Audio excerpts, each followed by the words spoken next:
یکی از مهمترین مراحل لعاب زنی آماده سازی زیرساخت یا همون بیسکویی ها برای دریافت لعابه.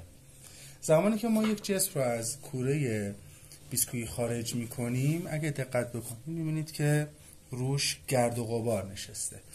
ما یک دستمال خیلی خیلی با رطوبت کم رو، یعنی اگر توی آب هم زدیم آبش رو کاملا میچلونیم، برمیداریم و باش روی کل سطوح رو گردگیری میکنیم و بعد کنار میگذاریم تا خشک بشه و وقتی که خشک شد این آماده لعاب خوردنه. همونطور که میبینید این کارها از قبل گردگیری شده و دیگه هیچ گرد و غباری روش نیست. این پذیرش کار برای لعاب رو خیلی زیاد میبره و کیفیت کار رو بالا میبره.